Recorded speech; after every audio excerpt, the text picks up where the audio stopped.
Magandang araw sa inyong lahat. Tawagin niyo na lang po ako sa pangalang Alvin. 30 anyos na ngayon at isang IT supervisor sa gawing Pasay. Halos isang taon na rin magmula nung maghiwalay kaming dalawa ng aking ex-girlfriend nang mangyari ang karanasang ibabahagi ko sa inyo sa araw na ito. Simula noon, hindi na muna ako nanlikaw ng ibang babae. Maliban kasi sa naging abala ko sa bago kong trabaho bilang isang computer programmer, ay nagkaroon din ako ng lihim na pagtingin sa aming supervisor. Sabihin man kasing 42 anyos na si Ma'am Melanie, ngunit hindi naman mahalata ang tunay na edad nito sa unang tingin. Maliban doon, sadyang mapapalingon ang kahit sinong mga lalaki sa sobrang ganda niya. Matalino at maunawain din siya sa lahat ng bagay.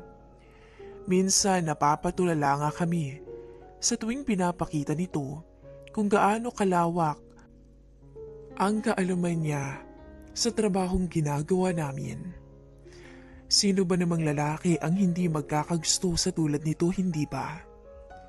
Minsan, umaabot ang kabaliwan ko sa puntong magkatabi na kami ni Madam sa kama hanggang sa mga panaginip ko.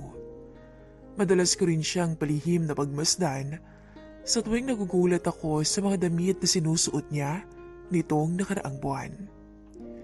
May asawa at anak na si Ma'am Melanie, kung kaya naman medyo conservative talaga siya noon. Pero nabigla na lamang ako nang medyo nahilig ito kamakailan sa pagsusuot ng mga medyo maiiksing palda, kung kaya't kadalasan ding lumilitaw ang mapuputi niyang legs. Nahihilig din siya na magdamit ng may mapababang neckline, kung kaya naman kapag napapayuko siya sa harapan ko ay halos mataranta din ako. Alam ko, mananatiling pangarap na lamang ang lahat. Pero nung minsang magkaroon kami ng celebration party dahil sa isang multi-million program na nagawa ng kumpanya, ay hindi ko inaasahang magiging daan pala yun para magkatotoo ang mga inaasam ko. Nang bumaba ako ng sasakyan, bumungad sa akin ang magandang babaeng nakatayo sa harapan ng opisina habang hawak ang mamahalin nitong puting bag. Nakatingin siya sa malayo, pero nang napansin niyang papalapit ako, unti-unti naman siyang bumaling sa akin. "Sorry Alvin, naabala pa tuloy kita," sabi ni Mama habang nakatingin sa pinanggalingan ko. Tanging isang simpleng ngiti lang ang isinagot ko bago tuluyang lumapit sa kinaroroonan niya. "Hindi naman ma'am, mabilis ko lang naman hong nakuha yung kotse niyo sa kasa. Dahil alam naman ng mga staff doon na ipapakuha niyang unit ngayong araw." Muntik na kasing mahagip ng bus ang kotseng minamaneho nito. Mabuti na lang dahil ilaw lamang sa bandang likuran ang tinamaan at hindi umabot sa mas malaking aksidente ang nangyari. Alam kong nakakahiya Alvin, pero pwede bang sulitin ko ang pabor na hiniling ko sa iyo ngayong araw? Anya. Hindi ko naman naiwasang huwag kabahan dahil ito ang unang beses na humingi siya ng pabor sa akin. "Pwede bang sabay na tayong pumunta ng party? Ayoko munang gamitin ang kotse ko at baka may natira pa kasing bad luck dyan." Lihim naman akong napangiti dahil swerte ko namang maituturing ang tinatawag nitong bad luck. Matapos kong pumayag sa harapan niya, ay sinabi kong ihahatid ko muna pabalik sa parking lot ang sasakyan niya para magamit namin ang sa akin. Nagpasalamat pa ito ng ilang beses. Habang sakay kaming dalawa ng sasakyan ko, lihim akong natutuwa sa tuwing nasasimoy ko ang mabagong perfume niya. Hindi pa man ako nakakainom, pero para na akong nalalasing sa magandang katabi ko. At mas lumala pa yun nang mag-umpisa na ang celebration party. Akala ko magagawa akong makapag-relax, pero hindi pala, dahil magkatabi pa rin kaming dalawa ni Madam ng kinauupuan at panay ang lapit ito sa akin habang bumabaha naman ang alak sa harapan naming magkakatrabaho. Tuloy lang sa pag-inom si Madam Melanie na para bang wala itong pakialam kung uuwi siyang lasing sa kanila. Wala siyang naging limitasyon hanggang lumalim na ang gabi. Mahalata na rin sa mga kilos at pananalita nito ang tama ng alak sa kanya. Siguro kaya nakisuyo siya sa akin kung pwedeng sabay kaming pumunta at umuwi dahil naiisip nitong ganito ang posibleng mangyari. At dahil tinanggap ko ang alok nito, ay nilimitahan ko ang pag-inom ko para ligtas na rin ang magiging biyahe naming dalawa mamaya. Ma'am, okay lang ho ba kayo? Kinakabahang tanong ko nang mapahilig ito sa aking balikat. Kulang na lang kumapit siya sa braso ko, huwag lamang itong mahulog sa kinauupuan niya. Umiling naman siya sabay abot ng boteng hinahawakan ko. Akin na lang to ah. Akmang pipigilan ko pa lamang siya, pero nagawa na nitong ubusin ang iniinom kong alak. Lihim tuloy akong natuwa, dahil para kaming magkasintahan na kulang na lang ay magyakapan sa lapit ng isa't isa. Salamat Albina. Anya habang namumungay na ang mga mata at nakakapit sa aking braso. Saglit mang natulala, pero nagawa ko pa rin siyang sagutin sa takot na baka mas lalo niya lamang akong kulitin. Sa tuwing tumatawid ito sa kabilang table para kausapin ang mga kaibigan niyang higher-ups, ay nakabantay naman ako sa likod nito. Baka kasi bigla na lamang siyang mawala ng balanse, lalo na't medyo naapektuhan na rin ang paglalakad nito. Hinayaan ko namang mag-enjoy siya hanggang sa matapos ang party. Kahit papaano ay nabusog naman ako ng mga pagkain at pulutan dahil doon ko na lamang ibinaling ang atensyon ko. Sabihin mang may konting tama rin ako ng alak, pero hindi naman yun katulad nilang wala na sa sarili at nakatulog na sa mesa dahil sa dami ng mga nainom. Malapit na ho tayo ma'am. Sabi ko habang inaalalayan na ito ngayon papunta sa parking lot.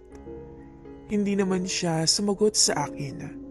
Bagkus, hinayaan niya lang akong tulungan siyang makaupo. Panay pa nga ang yapos niya sa braso ko habang umingiti sa tuwing humaharap ako sa kanya. Kakaiba palang malasing si Madam dahil lumalabas ang kakulitan niya, pero in good way naman dahil mas lalo siyang nagiging sweet at malambing. Nagmukha na nga akong bodyguard niya sa party kanina eh. Habang nasa biyahe kaming dalawa, ay panay ang sulyap ko sa kanya.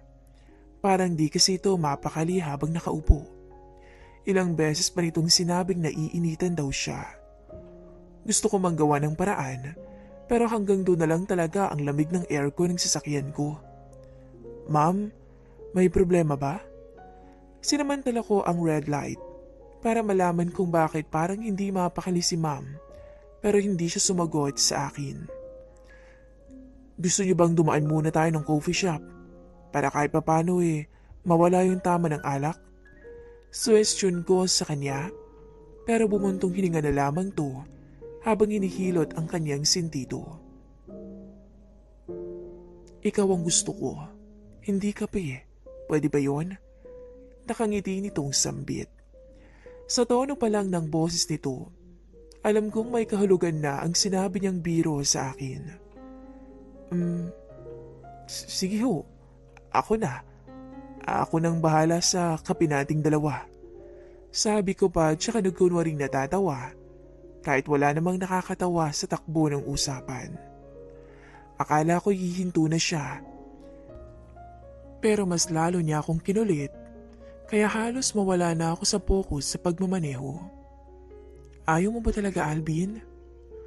Nagulat ako nang bigla siyang humarap sa akin at yumuko na tila ba may nais hilingin sa akin. Ngunit kailangan kong mag-isip ng tama. Dahil alam kong dala lang yun ang kalasingan niya. Pero mabilis ding natinag ang kahinaan ko nang muli niya akong tanungin. Ayaw mo ba talaga Alvin? Once in a lifetime offer lang to. Hindi na mauulit. Mas lumakas ang kabog ng puso ko na halatang kinatuwa ko bago siya muling nagbitiw ng mga salitang hindi ko na kaya pang tanggihan. Alam ko namang matagal ka nang may gusto sa akin, Alvin. Hindi pa ako naniwala nung umpisa dahil nga malayong agwat ng edad nating dalawa. Pero hindi naman ako manhid. Hindi ba natutuwa ka rin sa mga sinusuot kong damit lately? Alam mo ba kung para kanino yun? Anya na may halong lambing. Nang marinig yun, ay tuluyan akong nawala sa sarili at naisip ko bigla na itabi ang minamaneho kong sasakyan sa bandang may kadiliman dahil walang tint ang kotse ko. Naupo ako sa tabi ni Madam at para bang wala naman siyang pakialam na matagalan ang biyahe naming dalawa pa uwi. Ikaw lang ang pagsasabihan ko nito, Alvin, dahil napalapit na ako sa iyo. Walang ibang nakakaalam nito kung hindi ang management. Ayoko kasing maging malungkot ang susunod mga araw ko sa opisina. Bigla akong nanlamig sa mga sinabi niya. Hindi pa man ako nakakasagot sa kanya, pero nagpatuloy na ito sa pagkukwento. Magmamigrate na kami ng pamilya ko sa Canada next week. Sinusulit ko na lang ang ilang araw sa opisina para hindi naman sumama ang loob niyo kung bigla akong mawawala na parang bula. Kaya ba gusto mong bigyan ako ng remembrance, ma'am? Diretsahan kong tanong.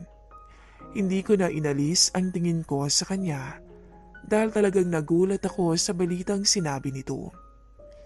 Ilang saglit siyang natahimik. Ang dating mapanukso at mapaglarong ngiti ni ma'am ay napalitan ng kakaibang kislap sa kanyang mga mata.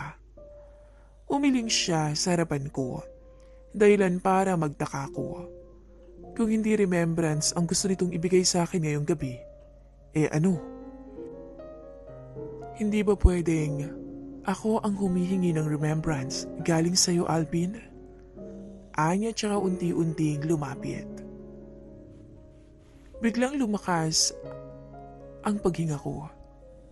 Ganoon din naman si Ma'am Melanie na alam kong humihiling ng positibong sagot sa tanong niya. Asawa ko na kasi ang nagdesisyon na mas magiging maganda ang buhay namin doon. Lalo na ng anak namin, kung kaya naman kahit labag sa kalooban ko, ay pumayag na rin ako. Dagdag pa nito. Alam kong marami pa siyang gustong sabihin sa akin, pero hindi ko na siya pinatapos dahil mabilis at malambing ko siyang sinuyo sa labi na matagal ko ring pinangarap magmula noon. Hindi din naman ako papayag na umalis kayong malungkot, ma'am. Sabi ko nang maghiwalay kaming dalawa ng bahagya. Tumango naman siya tsaka puno ng lambing na ipinulupot ang mga kamay sa aking batok. Ngayong gabi, huwag mong isipin na malayong agwat ng edad nating dalawa. Ituring mo akong asawa mo, okay? Yun ang sinabi niya na pinanghawakan ko para tuluyang isantabi ang estado at hiyang pumipigil sa akin. Ang mga halik at haplos ko sa kanya na unti-unting bumababa ay tila naging dahilan para lalong sumiklab ang apoy sa pagitan naming dalawa. Nang mga oras na yun ay hindi ko na pinalampas ang pagkakataon. Halos mapakapit na lang siya sa seat cover sa gigil ko sa kanya.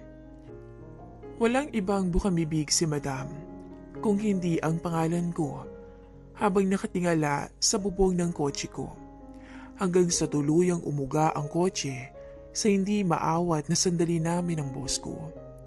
Tuluyang pumagitan ako sa babaeng matagal ko nang pinangarap at sinulit ko ang pagkakataong yun.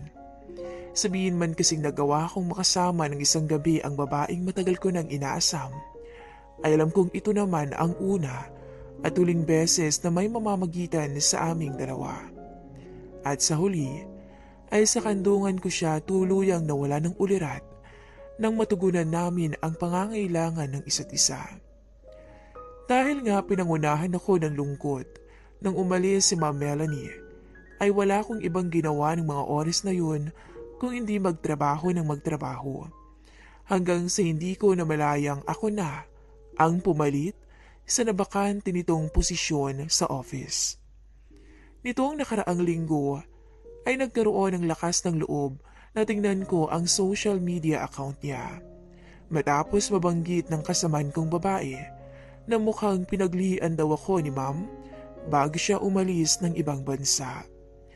At sa mga litratong nakita ko online, nakumpirma kong totoong may pagkakahawig nga sa akin ang tinatawag nilang miracle baby. Nanganak pala siya 5 buwan na ang nakararaan, kahit sabing hindi na pwede dahil sa edad niya. Gustuhin ko mang itanong kay Ma'am Melanie kung nagbunga ba ang isang gabing pagkakasala naming dalawa. Mahigit 1 taon na ang lumipas, ngunit mas pinili kong isantabi na lamang ang bumabagabag sa isipan ko. Nakita ko kasing masaya na ito sa piling ng kanyang pamilya, at maliban doon, ikakasal na rin ako sa susunod na buwan. Ayoko namang masira ang masaya at tahimik naming buhay dahil lamang hindi ko kayang ituring na lihim ang remembrance na hiniling nito sa akin. Minsan, may mga bagay kasing mas mabuting sarilinin na lamang natin para sa ikabubuti ng lahat. At handa naman akong pangatawanan ang desisyong napili ko dahil alam kong yun ang tama at doon magiging masaya ang taong minsang naging parte ng buhay ko. Hanggang dito na lamang po